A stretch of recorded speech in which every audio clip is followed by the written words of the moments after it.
back to our channel. In the previous video, we were talking about how to properly take photos of our guests in the pre-consultation in order to know the characteristics of the eye. In today's episode, we're going to be talking about what different type of eyes exist and what are their characteristics and subtypes. Si te gustaría ver este mismo video pero en versión en español, puedes revisar el canal de mi amiga Adriana. My name is Monica. I am one of the English version instructors, and this is Nana and Mona.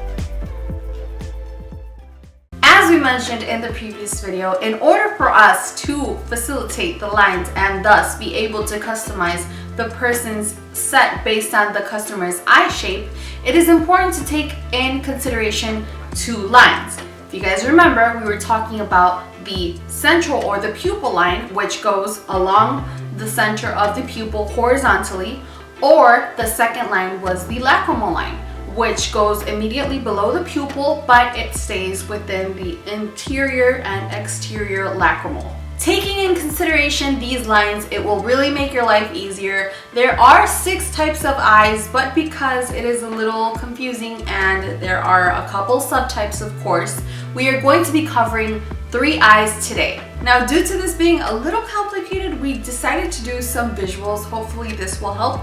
Remember, if at any point you have any questions, don't hesitate and leave them down below. Let's get started. Number 1, round eyes. These are very circular or open and are also known as doll eyes. In this type of eye, the inner lacrimal is almost completely horizontal from the outer or external lacrimal. For this type of eye, it is very common to find it in either prominent or bulging eyes. Now, once we have both the central or pupil line and the lacrimal line determined, as well as the guest's eye shape, it is important that we add on the characteristics that we have been seeing in the previous videos, such as the distance, the depth, and the positioning of the eyes.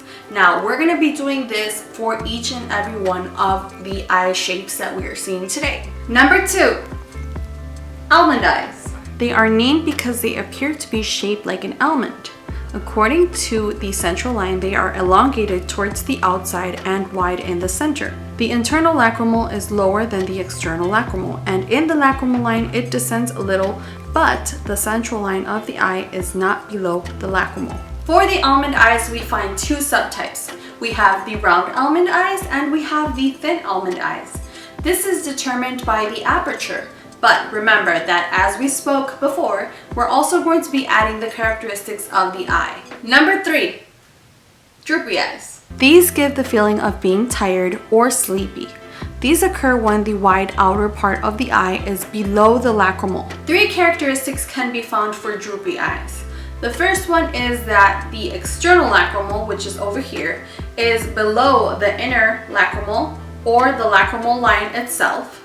Number 2 is that although the outer lacrimal is above the inner lacrimal, the eyelid can be drooping from the middle part outwards. So even if our lacrimal line that is outer is above the inner one, from the middle part to the end, you will see that the lid itself is drooping onto the outer lacrimal. And number 3 would be that both the outer lacrimal and the lid are drooping under the inner lacrimal. With this, we conclude the first 3 eyes, and the next video, of course, will be covering the other 3. I do understand that this is a complicated subject. That is why I am asking that if you feel that you are struggling or not understanding the subject, please feel free to rewind and watch it again, or grab a pen and pencil and take notes, and also feel free to screenshot any of the visuals. Remember that we are here every single Wednesday at 7 p.m. either through Facebook or YouTube. If you're watching us through Facebook, make sure to click on those 3 little buttons or the follow button that should appear down below. And if you're watching us from YouTube, make sure to like, subscribe, hit that little bell button so you're notified whenever we post another video. We love you guys so much, and we hope to see you in the next one. Bye!